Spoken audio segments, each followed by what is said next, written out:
¿Se ve la pantalla? Sí, ya lo vemos. Sí, se ve bien. Pero lo haces grande, por favor, para que lo vea bien. Gracias. Buenos días, Doc. Vamos a exponer el tema de lo que es urolitiasis. Dale la siguiente, por favor. Perfecto, adelante. Bueno, estos son los temas que vamos a abordar. La siguiente, por favor. Y bueno, como introducción, vamos a saber que la urolitiasis va a ser una enfermedad que se va a caracterizar porque va a tener presencia de componentes de la orina que van a cambiar a una fase sólida, que estos componentes van a recibir lo que es el nombre de cálculos renales, delitos o bien de piedras en el riñón.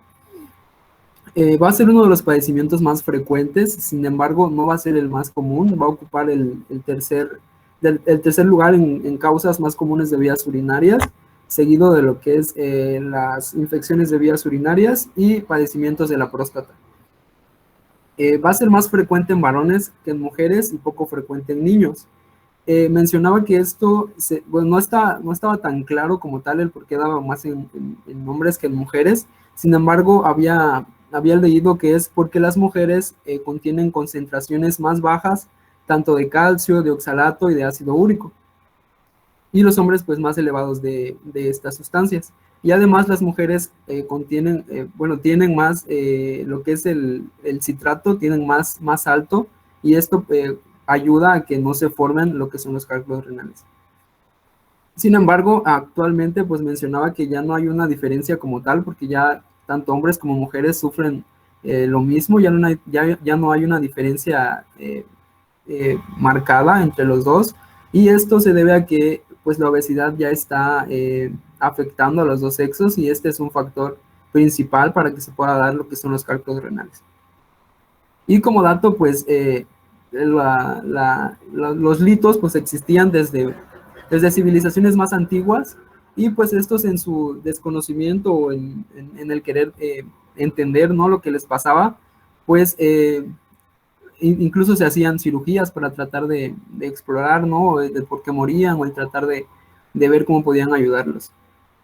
Bueno, y para que se formen lo que son los cálculos renales, tienen que pasar por dos procesos, que son la cristalización o la precipitación. Son diferentes porque en la cristalización se van a formar, bueno, se van a acumular estas sales, y se van a ir formando lentamente hasta poder alcanzar un tamaño adecuado para que se pueda ver. En cambio, en la precipitación, estas sales se van a formar muy rápido, no van a crecer tanto, van a quedar en un tamaño pequeño. Sin embargo, van a haber muchas de estas. La diferencia va a ser que en la cristalización se va a formar lento, pero va a crecer, y en la precipitación se va a formar muy rápido, pero van a haber muchas partículas de tamaño muy pequeñito. La siguiente, por favor. Y bueno, de acuerdo a la etiología, pues va a ser un cuadro complejo en el que intervienen factores tanto genéticos y ambientales, pero principalmente va a ser el factor dietético el que influya más. Vamos a ver que la edad es un factor importante, porque de acuerdo a la edad que presenta el paciente, pues va a ser el tipo de cálculo que se presente.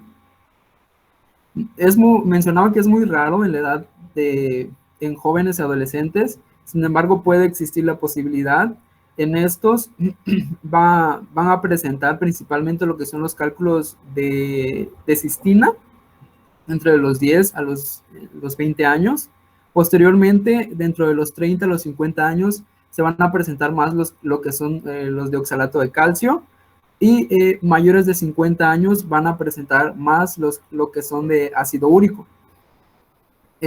Mencionaba que no estaba claro como tal el por qué se formaba, por qué dentro de su formación del cálculo, mientras estaba pequeño, no se excretaba como tal, ¿no? Cuando está pequeñito y puede pasar todavía por el uretero, ¿por qué no se excretaba? Y eso es una como que incógnita que no se entiende todavía, el por qué se queda atorado cuando está pequeñito y no puede excretarse. Por otro lado, la raza es un factor importante, afecta más a la raza blanca, y dentro del factor genético mencionaba que era un 25% de probabilidad que fuera genético. Dentro de enfermedades específicas como son las gastrointestinales, mencionaba que aquellas enfermedades que provocaran cambios en el pH, como era pérdida de líquidos en adultos mayores, como la diarrea, estos modificaban tanto el pH gastrointestinal como el pH urinario, lo que rompía el equilibrio de la orina, alterando estas sales y que se saturara principalmente la orina y después se supersaturara para formar los cálculos. Por otro lado, la diabetes, condicionado por la hiperglucemia, puede causar inflamación intestinales y cambios en lo que son la flora intestinal, para después igualmente llevar a cambios en el pH y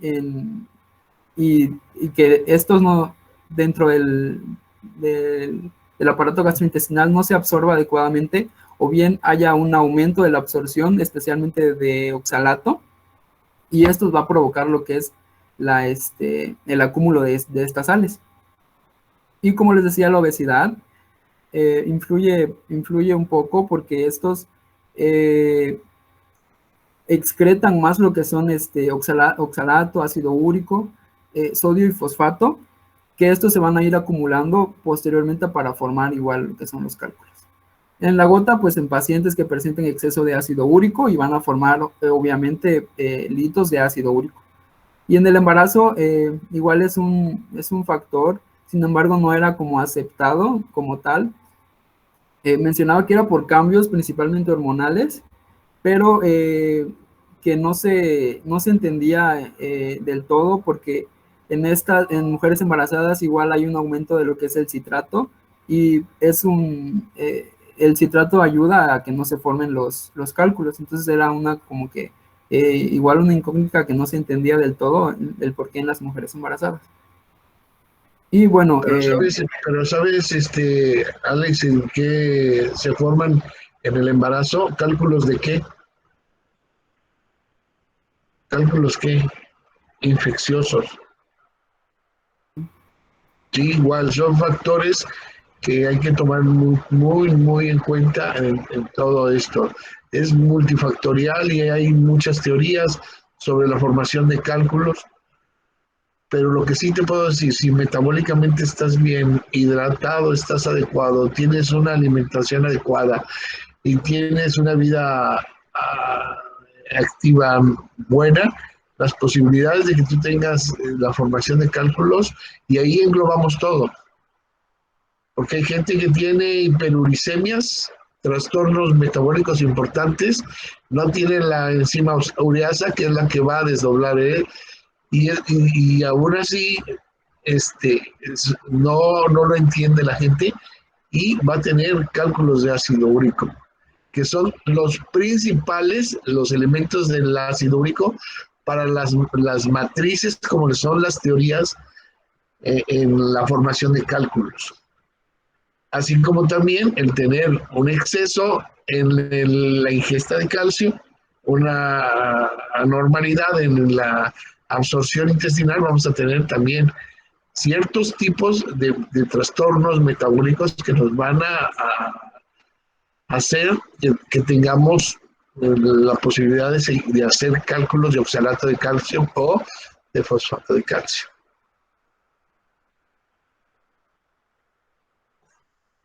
Y lo más importante que debemos de tomar en cuenta siempre en todos nuestros pacientes es que la teoría de cristalización y siempre se ha demostrado que los pacientes, por niveles muy altos que tenga de calcio, disminuye la incidencia de formación de cálculos en pacientes que están bien hidratados o normohidratados. Es básico y se ha visto que en ellos disminuye. Puede ser que vuelvan a formar, pero si ese paciente forma es porque, además de que no tiene una buena eliminación, no tiene un buen metabolismo y hay que ayudarle a ese paciente para que no vuelva a formar cálculos de calcio. Perdón que te interrumpa, pero sí es importante que se tome en cuenta eso. Sí, Doc, gracias. No, gracias. Bueno, y para la formación de cualquier cálculo tiene que seguir un proceso. Principalmente la orina tiene ciertas cantidades de sales, sin embargo, estas tienen que estar en cantidades normales.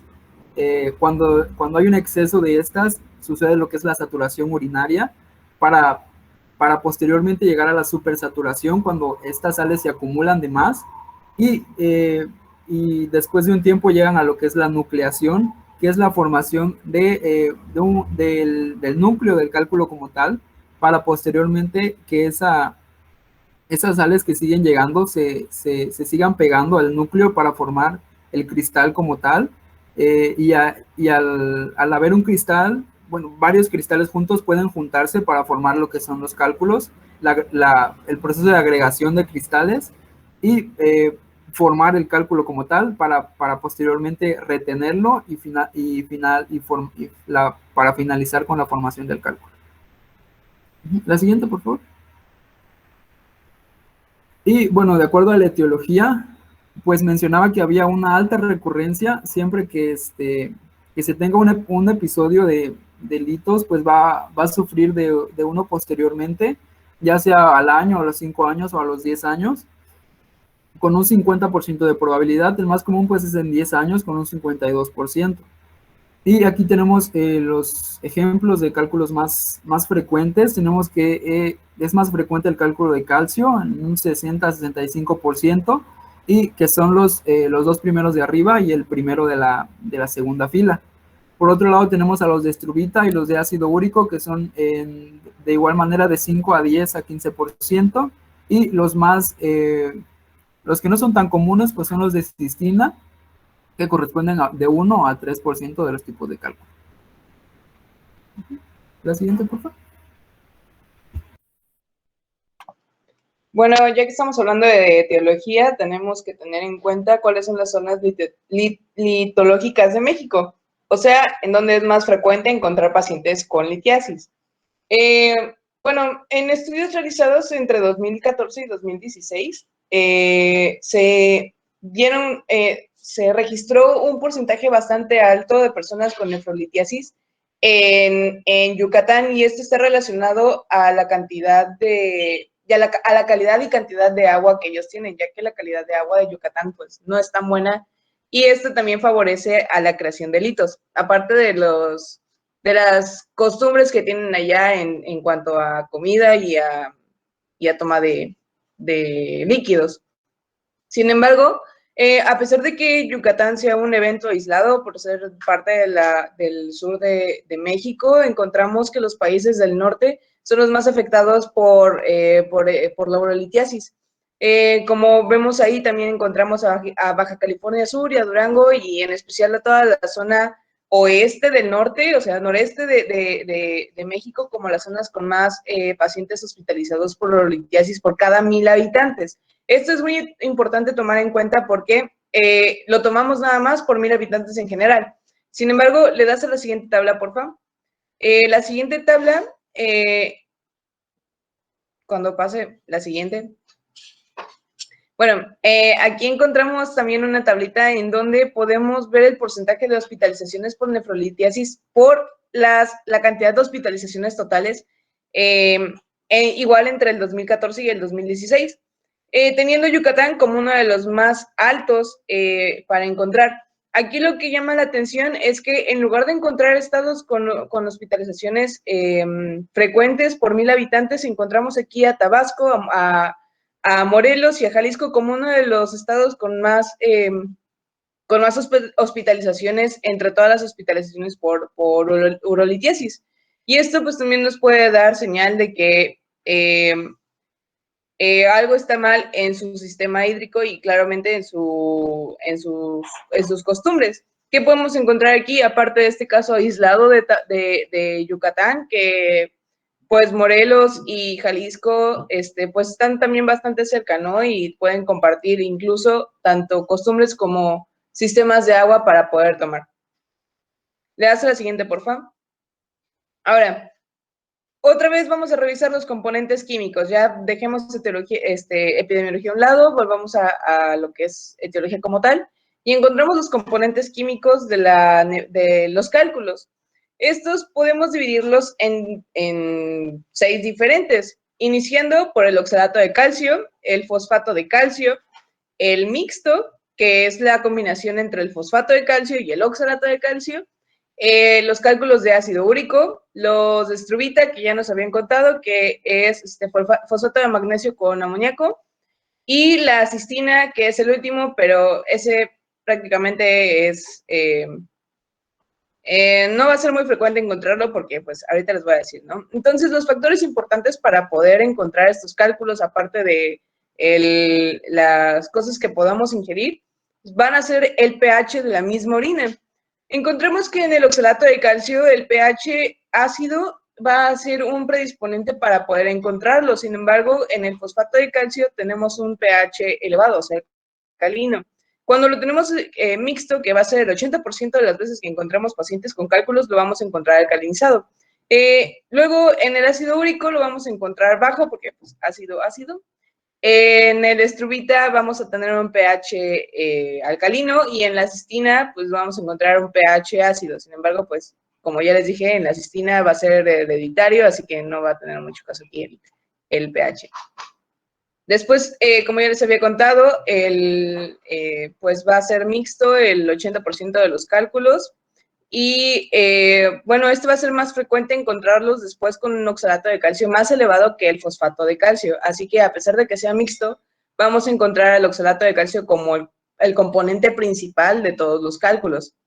¿Qué otras cosas pueden predisponer a la formación de estos cálculos? Pues va a ser para los cálculos de oxalato de calcio, fosfato de calcio y los mixtos, vamos a encontrar la mala absorción intestinal, vamos a encontrar también a la hipocistraturia y vamos a encontrar también el abuso de ácido de vitamina C o ácido ascórbico.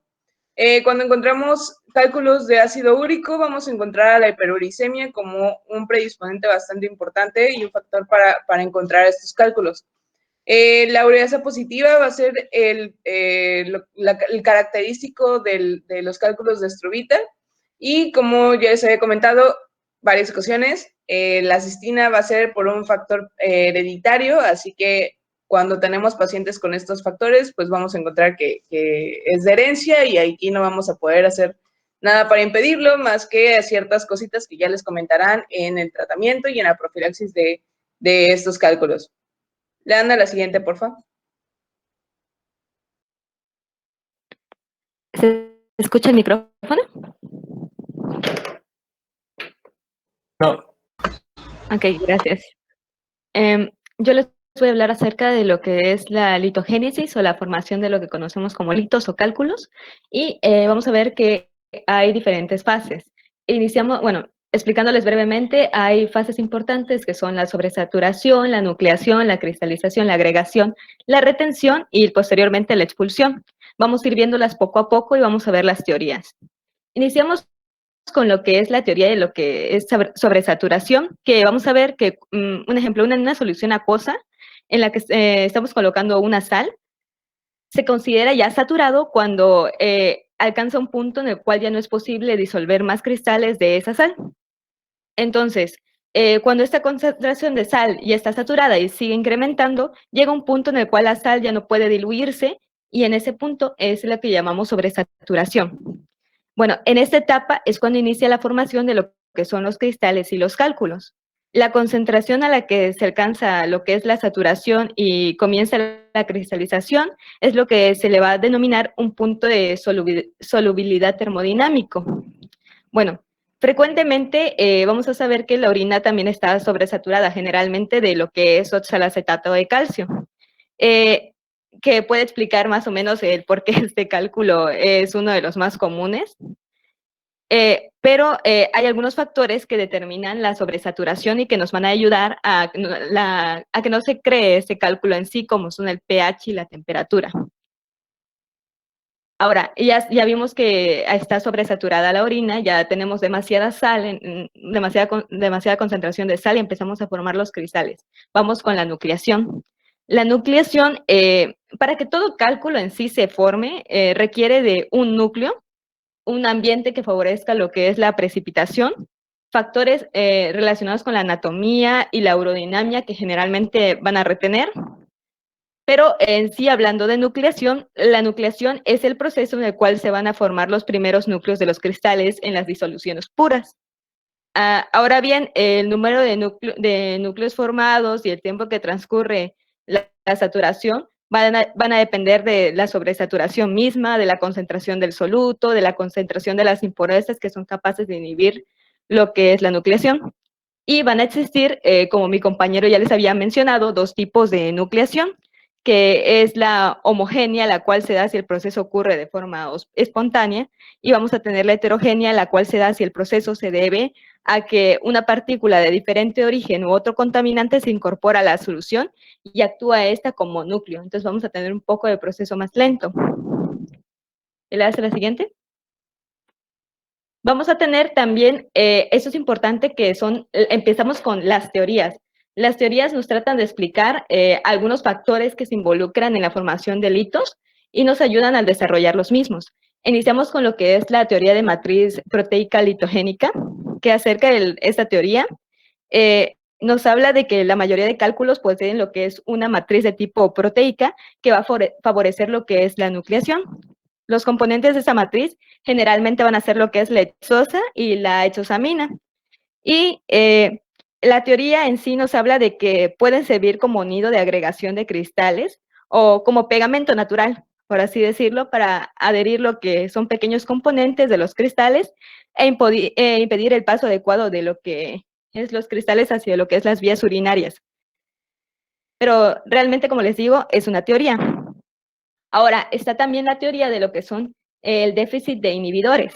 ¿Qué quiere decir esta teoría?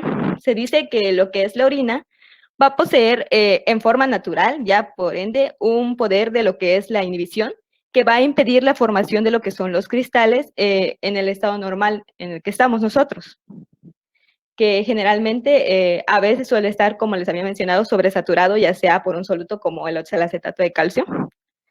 Y esta reducción de lo que son los inhibidores, lo que va a causar es la formación de un cálculo en sí. Ahora, hablando de inhibición, generalmente esta siempre es el resultado de lo que es la absorción de una sustancia extraña sobre lo que es un cristal. Generalmente estas sustancias son las que forman los complejos solubles con los iones reticulares. Un ejemplo más fácil para que lo entiendan, el oxalacetato de calcio que se va moviendo. Generalmente estos agentes disminuyen la actividad de lo que son los iones libres para que no estén, como por así decirlo, chocando, y van reduciendo su nivel de saturación para que no formen los cálculos. Vamos a ver que estas sustancias, un ejemplo, como podremos aquí ver, puede ser la nefrocalcina o la proteína de Tan-Horsfall, que estas son glucoproteínas urinarias que nos van a servir para inhibir la agregación de lo que es el oxalacetato. La nefrocalcina se va a sintetizar en lo que es el túbulo proximal, más o menos en la rama descendente de Henle, y este es un inhibidor potente del oxalacetato. ¿Qué quiero decir con esto? Que por ende el cuerpo genera en sí mismo sustancias que van a inhibir que nosotros tengamos los que son los cálculos. Una reducción de estas sustancias nos van a dar por ende una facilitación para que estos cálculos se den. ¿Me das la siguiente, por favor? Ahora, tenemos también la teoría de lo que son los inductores de cristalización.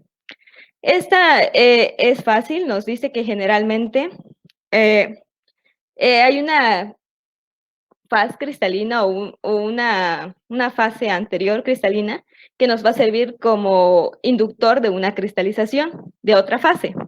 Un ejemplo, tenemos una sustancia que se llama brucina, que esta puede hacer que y se induzca lo que es la nuclealización del oxalacetato. Esas son teorías. Ahora, esta parte que les voy a explicar, que está marcada como número 3, es una parte importante, que es la formación y el crecimiento de cristales, que también conocemos como cristalización. Una vez que ya ocurrió todo lo que es la nuclealización, algunos de los núcleos pueden continuar creciendo en la orina, que esta va a estar, en este caso, sobresaturada. Lo que quiere decir que los núcleos iniciales que creamos en la nucleación pueden crecer, ya sea por precipitación de sales. Una vez que ya los núcleos están formados y están grandecitos, lo que hacen es rebotar uno contra otro núcleo. Generalmente van a ser muy activos. Ahora bien, estos núcleos generalmente en ciertas circunstancias van a establecer lo que es un contacto, ya sea debido a las fuerzas eléctricas, porque tienen iones y químicos, que van a favorecer lo que conocemos como agregación, o sea, se van a empezar a juntar. Estos agregados lo que hacen es crecer, y crecen lo suficiente para causar lo que es una obstrucción en lo que es la parte del túbulo colector. Bueno, pero también este crecimiento va a depender de algunas cosas fundamentales, como lo son la sobresaturación misma, o sea, se tiene que generalmente mantener sobresaturado el ambiente. Vamos a tener la concentración de inhibidores, que en este caso ya vimos la teoría de los inhibidores bajos, la estructura misma del cristal y la velocidad reactiva de la solución. Y posteriormente tenemos una teoría que trata de explicar por qué cómo crecen estos cálculos, dónde se agregan y por qué no salen, que es la teoría de las placas de Randall. Vamos a ver que los cristales, entonces ya sabemos que van creciendo como cálculos, y estos en la teoría de Randall te dice que se va a pegar o se va a anclar a lo que es un epitelio renal. Estos cristales de oxalacetato se van a, ¿cómo se puede explicar eso? Se anclan a lo que son unas zonas de fosfato, que esas zonas de fosfato son lo que llamamos las placas de Randall. Y generalmente estas placas de Randall se van a encontrar en lo que es las papilas renales, y vamos a ver que están compuestas por lo que son los cristales de lo que es la patita.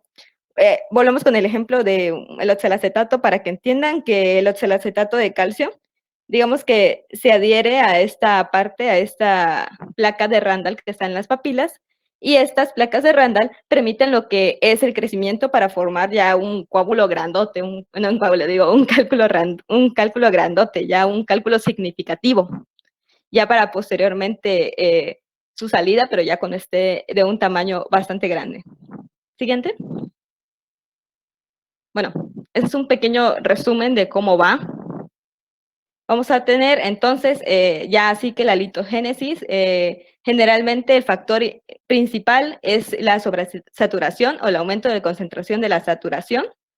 Y primero, ya después de eso, seguiría lo que es la nucleación, la formación de núcleos que nos va a dar los cristales, después el crecimiento y finalmente lo que es la agregación. Y estos agregados ya van a formar lo que son las piedras que se van a retener para su posterior expulsión. Esto es en síntesis lo que quiero explicar. Al siguiente. Entonces, iniciamos con algunos tipos de cálculos y por qué se forman estos cálculos. Esta es una tablita que nos trae las causas de la nefrolitiasis y nos trae lo que son los tipos de cálculos como el oxalacetato, que se puede dar por hipercalciuria idiopática, hipercalciuria asociada a hipercalcemia, hiperparatiroidismo, o el fosfato de calcio, que nos puede dar por acidosis tubular renal distal, ácido úrico, que puede dar por gota, como les habían explicado, pero ahorita los vamos a desglosar y los vamos a ver uno por uno, no se preocupen. Entonces, fosfato de amonio, unas infecciones por gérmenes, o la ureasa, y la cistina por cistinuria. Bueno, vamos a empezar a verlos individualmente. ¿Le puedes dar a la siguiente? Vamos a tener lo que es la litiasis cálcica, que va a ser entre un aproximado de 80-90% de los casos se va a dar por hipercalciuria.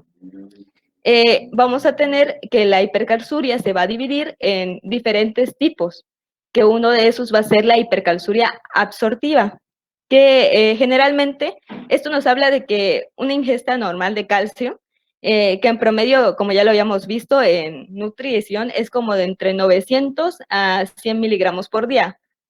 Entonces, casi una tercera parte de lo que es esta ingesta se va a absorber en la parte de lo que es el intestino delgado. Y vamos a tener que aproximadamente de unos 150 a unos 200 miligramos se van a excretar a través de lo que es la orina. Ahora, en la hipercalciuria de absorción, generalmente esta va a ser secundaria a la absorción de calcio en lo que es el intestino delgado. Especialmente en la parte de lo que es el yeyuno. Generalmente esto produce que una carga de calcio que es filtrada por lo que es el glomérulo, dé como resultado lo que es una supresión de la hormona de la hormona paratiroidea, lo siento, se me había ido el nombre. Esta generalmente va a crear a su mismo tiempo una reabsorción tubular de lo que es el calcio y va a continuar con lo que es una hipercalciuria. Si se dan cuenta, todo lo que les estoy mencionando es como un círculo vicioso que se va a dar en lo que es el intestino. Y bueno, el intestino y el parte de lo que es el riñón. La hipercalciuria la vamos a tener que generalmente es mayor a lo que son 4 miligramos sobre kilogramo, más o menos. Y bueno, la hipercalciuria, lo que es absortiva, se va a dividir en 3 tipos, que son los tipos que podemos ver acá. En el tipo 1 se dice que hay una mayor absorción de calcio intestinal independientemente de la dieta. Por lo que, aunque nosotros estemos restringiendo la dieta, le digamos al paciente, no, pues consuma menos calcio, no va a afectarlo en absoluto y va a seguir teniendo hipercalciuria. Ahora, el tipo 2, esta es la más común, que generalmente se va a presentar hasta en un 50% de los casos, y esos pacientes sí van a ser dependientes de lo que es la dieta. Generalmente en estos pacientes va a ayudar lo que es una restricción de calcio. Los vamos a dejar con un calcio aproximado por consumo de 400 a 600 miligramos al día. Y esta es una de las menos graves de entre las 3. Vamos a tener también el tipo 3, que esta ya es secundaria a lo que es una fuga renal de fosfatos y tiene un porcentaje muy pequeño, aproximadamente el 5 al 4%. Y la reducción de lo que es el fosfato sérico, lo que hace es que nos conduce a un aumento de lo que conocemos como vitamina D. Y al final de toda la cascada que nos va a llevar, va a culminar con lo que es la absorción de calcio en el intestino delgado y el aumento en la secreción renal de calcio, lo que nos va a dar, por ende, la creación de lo que son estos litos. Ahora, vamos a ir con lo que es la hipercalcemia resortiva, que este también es un grupo menor, que dependiendo de la bibliografía en el que lo cheques va a ser menor al 5 o menor al 10% de los pacientes que lo van a presentar. Y generalmente esta es en un pequeño porcentaje causada por pacientes que tienen hiperparatiroidismo y que al final terminan con lo que es una nefrolitiasis. Generalmente este grupo representa, como les había dicho, muy poquito y van a predominar lo que son las mujeres en este caso. Luego veremos otros en los que predominan los hombres.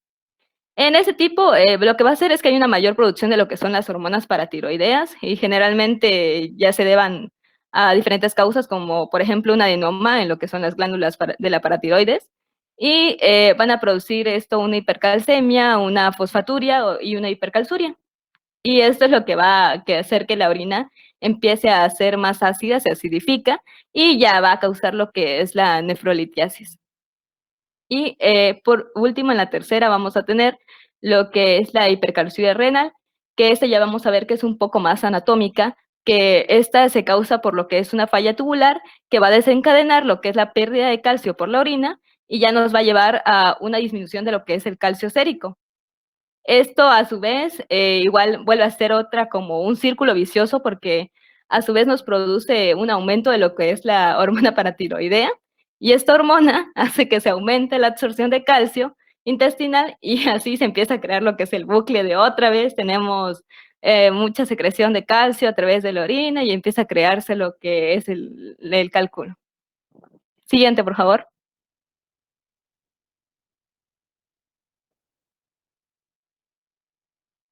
Vamos a tener también lo que es la litiasis cálcica por hiperoxaluria, que en este caso, esta es secundaria a lo que es el aumento de lo que es el oxalacetato urinario, generalmente arriba de lo que son los 40 gramos, porque la secreción normal es de 40, arriba de las 40 ya nos va a indicar.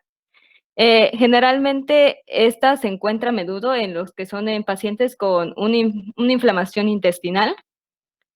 Ya podemos también ser por algunos estados de diarrea crónico y se va a dividir en lo que es la primaria y la secundaria. La primaria es una enfermedad de tipo hereditario. Como ¿se acuerdan que nos había mencionado Monse que hay algunas enfermedades hereditarias que pueden crear lo que son los cálculos? Esta es una en la que se inhibe una enzima que es una carboxilasa, que es la que va a producir unas concentraciones muy, muy altas de lo que es el glicocólico y el oxálico, que son dos sustancias que nos van a llevar posteriormente a la creación de lo que son los cálculos. Y en la secundaria ya se debe a causas más patológicas, como las que les había mencionado al principio, como la enfermedad de Crohn, la mala absorción intestinal, entre otras. Y lo que es la litiasis cálcica por hipocitruria, lo que vamos acá por hipocitruria, lo que vamos a ver es que el citrato, en este caso, se los había mencionado a mi compañero al inicio, es un inhibidor muy importante de lo que es la urolitiasis. Ahora, en la nefrolitiasis cálcica por hipocitruria, que generalmente esta va a ser cuando encontramos concentraciones menores a 450 miligramos en 24 horas, suele relacionarse con lo que es la acidosis tubular tipo 1, que vamos a ver que es una afección en lo que es el túbulo distal. Y en este caso, lo que se puede dar para tratamiento, lo que recomienda la bibliografía es que se den algunas tiazidas y para tratar lo que es ese tipo de enfermedades. ¿Le puedes dar a la siguiente? Ahora, en la litiasis por ácido úrico, esta igual va a abarcar en menos del 5% de lo que son todos los cálculos urinarios y va a ser mucho más frecuente en hombres. En este caso vamos a tener concentraciones muy elevadas de lo que es el ácido úrico en la orina, que generalmente ya pueden deberse a un ejemplo, una deshidratación o una ingesta excesiva de lo que son las purinas. Esta generalmente, cuando hablamos de esta, hablamos de que hay concentraciones que superan por mucho lo que es considerado, creo que eran 800 miligramos más o menos en hombres, si mal no me acuerdo, y 700 miligramos en mujeres. ¿Estoy en lo cierto, doctor? Es que ahí si no... Sí, doctora, está en lo cierto. Ok. Y entonces, esto es lo que va a determinar que se forme el cálculo por lo que es una sobresaturación de ácido úrico en la orina. Y esta es la que había mencionado mucho, la que sigue, que es la litiasis por estrubina, que es la litiasis por infecciones. Estrubita. Estrubita, lo siento. Que es la litiasis por infecciones que había mencionado. Esos cálculos de estrubita están compuestos generalmente de lo que es el magnesio, el amoníaco y el fosfato. Y igual se presentan sobre todo en lo que son mujeres. Y esos cálculos son los que infecciosos y vamos a ver que están desarrollados, bueno, se desarrollan generalmente por organismos que doblan la urea, que los acabamos de ver si los recuerdan, que son el Proteus, la Pseudomonas, la Klebsiella, entre otros. Y estos organismos producen lo que es un pH urinario alcalino mayor a 7.2 más o menos. Y esto es lo que favorece que el cristal se precipite, se forme y posteriormente llega a la formación de lo que es el cálculo. Siguiente.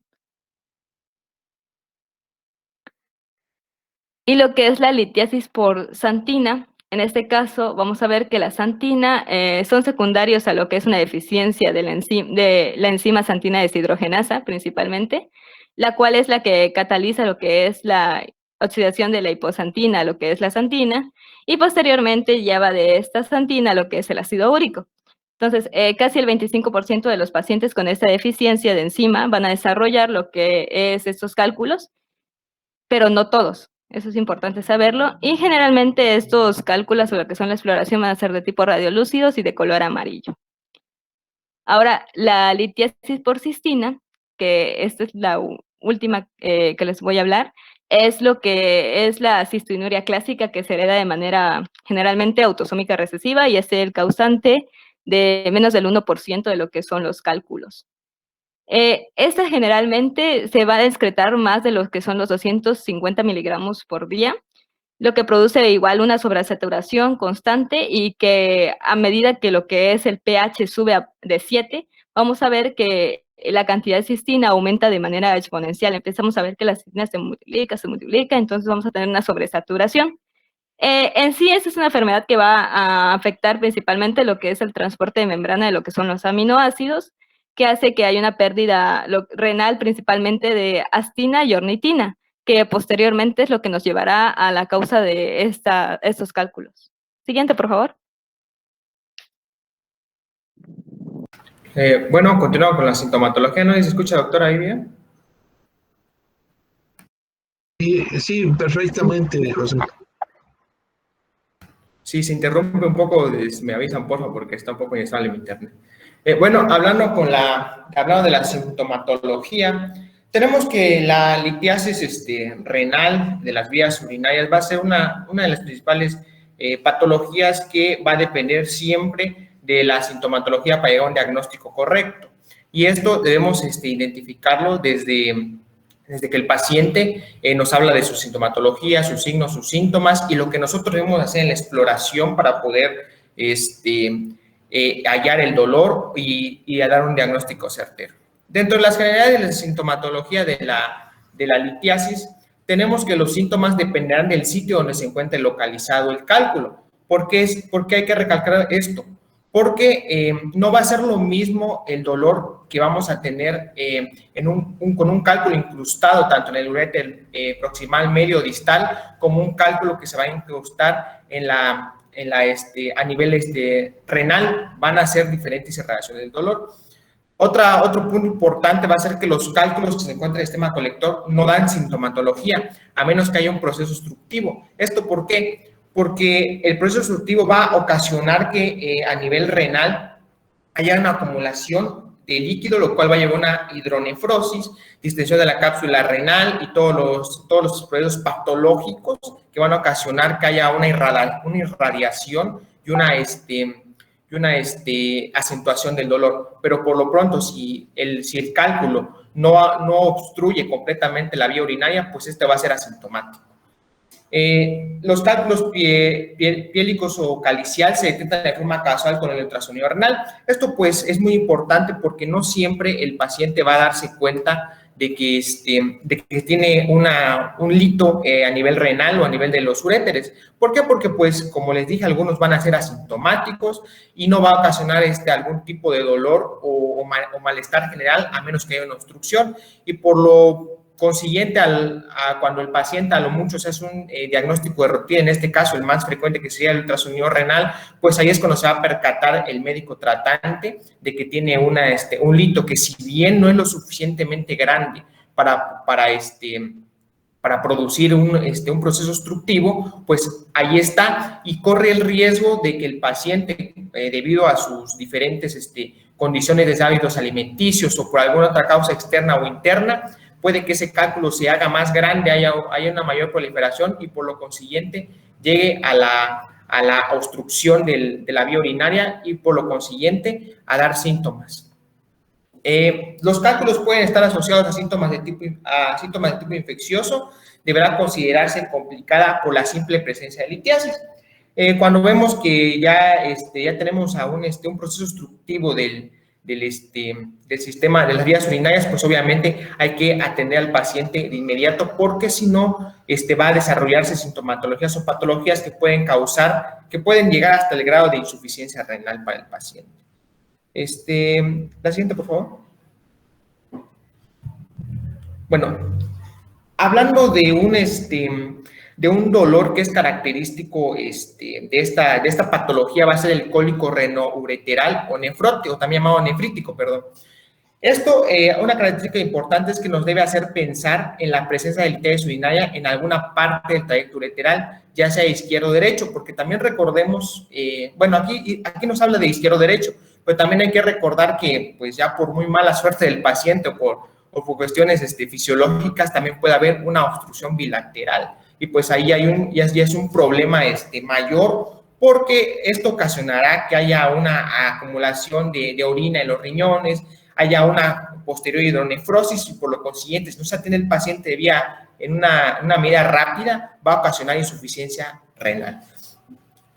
Bueno, entonces el cólico renoureteral o nefrítico nos va a decir que es un dolor intenso de presentación brusca. El paciente va a decir que el dolor le inició súbitamente, muy fuerte, en la región lumbar, con irradiación al flanco y la fosa ilíaca y cuadrante superior del abdomen ipsilateral.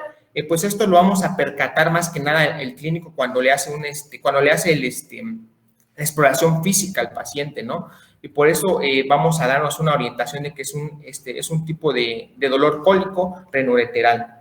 Los síntomas gastrointestinales asociados como distensión abdominal, náuseas y vómitos. Esto es muy importante. ¿Por qué? Porque el paciente va a referir de que tiene náuseas, tiene vómitos, tiene dolor abdominal, pero también aquí es importante mencionar que debemos ver si el paciente también no está atravesando alguna patología gastrointestinal. ¿Por qué? Porque a veces es muy confundible por los síntomas asociados gastrointestinales con el cólico renoureteral, de que el paciente no tiene en sí una patología de tipo renal, pero es una patología de tipo gastrointestinal. Por eso es importante hacer esta semiología de los signos y síntomas.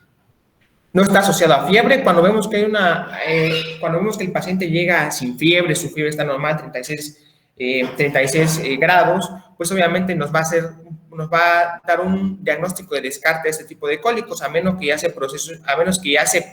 tenga un proceso infeccioso en el cual ya haya una alteración de la temperatura corporal.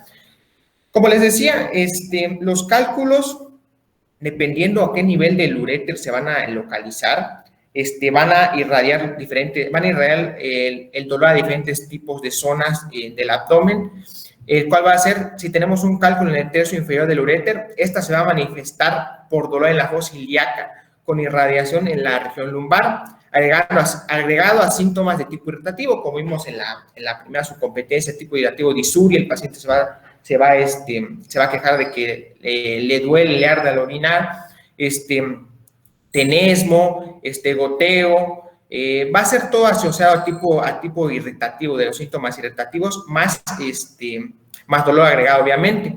Y pues también va a haber una fuerte irradiación a los testículos, sea vulva, si en dado caso hombre, a los testículos, mujer, a la vulva. Va a tener una sensación de dolor súbito a estas partes de los órganos sexuales del hombre o la mujer. La siguiente, por favor. Bueno, siguiendo con este tipo de tipo de dolor, nos habla que cuando el paciente ha manifestado esta sintomatología y el cálculo se enclava en el uréter, de manera que en tal forma lo obstruye completamente, el paciente puede dejar de sentir dolor o es asintomático. Esto es muy importante porque el paciente al principio puede manifestar dolor por el proceso de obstrucción del uréter, pero según Santín nos habla de que una vez el cálculo ha obstruido de forma total la vía urinaria, pues el paciente va a dejar de sentir dolor, se va por un proceso asintomático, con lo cual es necesario efectuar más estudios y darle un seguimiento, porque pues obviamente el paciente al sentirse aliviado o asintomático del dolor o patología adyacente, pues obviamente va a abandonar ya sea el tratamiento, el diagnóstico o ir al médico, y por lo consiguiente eso va a agravar la obstrucción y va a pasar a ser una insuficiencia renal. Hay que efectuar los estudios necesarios. El poder sustitutivo puede desencadenar una exclusión de la función renal, como les decía, y los cálculos, como les dije, podríamos decir que son asintomáticos hasta alcanzar un cierto de tamaño. Cuando les digo que ya tiene un tamaño razonable que va a ocasionar la obstrucción de la vía urinaria, pues ahí ya van a ser asintomáticos, pero por lo pronto son asintomáticos y lo que está pasando en ese paciente es que va a haber un proceso de agrandamiento del cálculo hasta que pues obviamente ya obstruya la vía urinaria y ya dé la sintomatología característica de la litiasis. Aquí hablando de los cálculos del uréter distal, puede favorecer la sintomatología de tipo irritativo bajo, como son la disuria, la polaquiuria, la urgencia miccional, todos asociados a una obstrucción ureteral distal, en este caso del tercio inferior. Y bueno, como ustedes pueden ver en la figura 2 del lado derecho, tenemos un pequeño esquema en el cual vamos a ver en el tracto urinario dónde es la mayor probabilidad en el cual se pueden incrustar los lictos. En este caso vemos que en la unión uretrovesical abarca un 79% de la zona en donde es más probable que se encuentre la obstrucción y la incrustación del lito cuando vemos un proceso obstructivo. Seguido de ello tenemos la parte del uréter distal en el 75%, el uréter medio en el 45% y en el uréter proximal es donde menos se va a ocasionar la obstrucción, hasta en un 25%. Entonces, podríamos decir así por estadísticas, donde más se va a incrustar el lito va a ser en la unión uretrovesical en el 79, casi 80%. La siguiente, por favor. Bueno, tenemos también los signos de gravedad. Esto va a ser ante la presencia de cólico renal. Si nosotros vemos que un paciente ya abonado al dolor renal, vemos que tiene los siguientes signos, como es la presencia de fiebre, que nos va a hablar de un riesgo de septicemia de origen urinario. La anuria va a ser un signo característico de cuando hay una obstrucción ya totalmente de la vía urinaria, ya sea unilateral o bilateral, porque el paciente va a llegar diciendo pues que no va a orinar, ya dice que no va a orinar, que orina muy poquito, va a ser por goteo, y esto va a ser una sintomatología sugestiva de obstrucción, ya sea unilateral o bilateral. El dolor no es factible de cohibir o la repetición de el dolor se va a acentuar como pasa el tiempo. El agotamiento del paciente a causa del dolor va a ser incapacitante, el paciente se va a quejar muy frecuentemente, súbitamente, de que el dolor no le va a permitir hacer su rutina diaria, obviamente, y pues esto va a ser incapacitante. Irritación peritoneal, esto lo vamos a diagnosticar mediante una exploración cuidadosa del abdomen, y pues una vez presenciados estos signos de gravedad, como es la fiebre, la anuria, el dolor, el agotamiento de la irritación peritoneal, pues obviamente hay que dar un tratamiento rápido y eficaz al paciente. ¿Por qué? Porque nos habla de una presencia de una obstrucción ya acentuada que va a ocasionar que va a terminar con la falla renal. La siguiente, por favor. Y bueno, aquí pasamos a un signo característico como va a ser la hematuria. No sé, doctor, si quiere que continúe o por la... No, José, ya hasta aquí lo vamos a dejar. Ya vamos bien. Ya nos adelantamos más que el grupo C.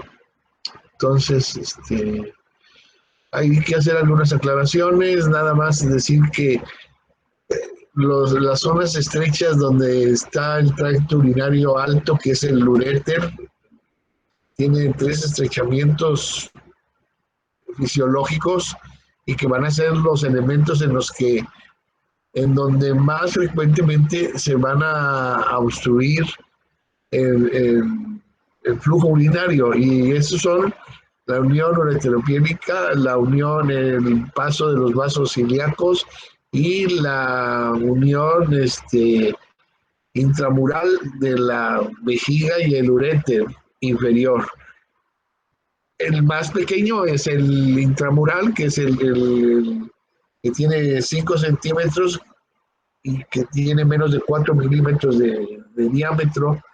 Y no olviden que el tercio distal de esa porción solo tiene fibras longitudinales, no tiene fibras oblicuas. Entonces, normalmente ahí ya no hay peristalsis. Pierde el uréter esa capacidad y ahí se estanca al tercio final del uréter.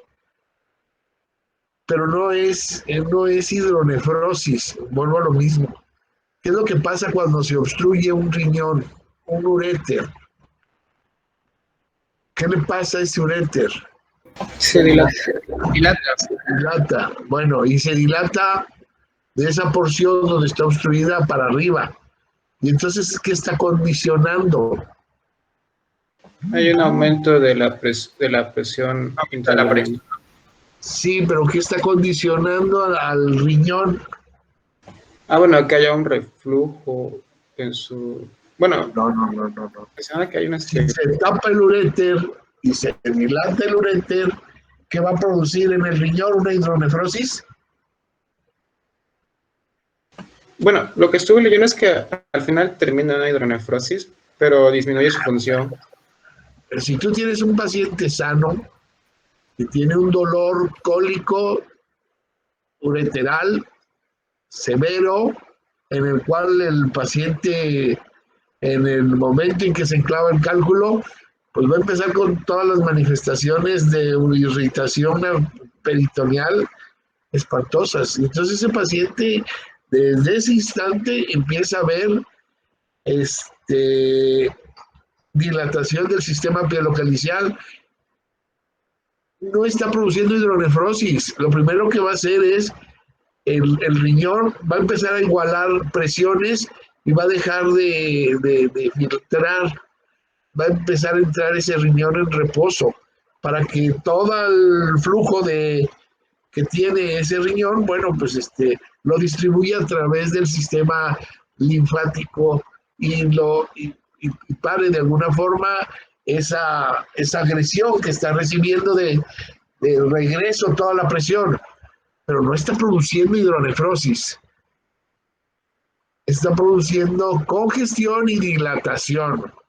Y entonces vamos a ver, dependiendo del grado de dilatación, vamos a decir si está leve, moderado o severo. Y también vamos a poder determinar en un momento dado, en un gamagrama o una urografía escritora, si ese riñón es funcional, si ese riñón tiene un retardo en el medio de contraste.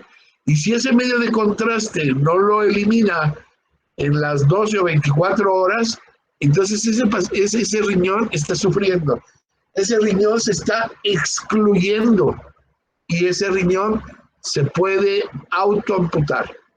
Puede perder su función y más adelante se va necrosando y se va haciendo una bolsa hidronefrótica. Es rarísimo que suceda eso. ¿En quiénes pudiesen suceder? En pacientes que ya tienen un daño permanente en un riñón enfermo de una patología crónica degenerativa, como en quiénes, en qué pacientes se puede presentar.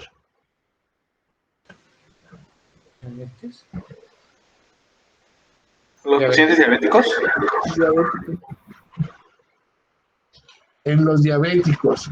Su calidad su vascularidad de ese riñón es muy mala. Y entonces sí se empieza a destruir muy rápidamente y empieza a perder los elementos para poder seguir filtrando y eliminando todas las toxinas del organismo. Y entonces ahí sí puede ser que crezca porque ya no tiene el parénquima normal, empieza a tener hidronefrosis. Entonces sí ya se destruye el parénquima y entonces empieza a hacer una bolsa hidronefrótica. Pero mientras no pierda la corteza del riñón, entonces hablemos de dilatación.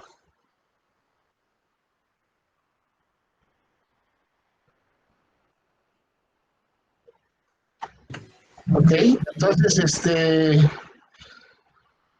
Pues bueno, muy bien, nos vemos el día lunes.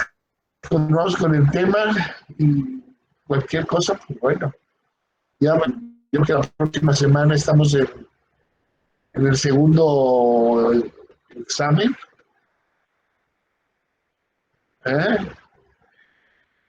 Espero que no nos manden ya a presencial, ya andan amenazando que nos vamos a tener que presentar ya todos a clases. Sí, Doc. Nos van a mandar a todos los viejitos y entonces ya van a poder ir, ya vamos a poder estar, ya no nos van a enfermar. Ah, no es cierto. Bueno.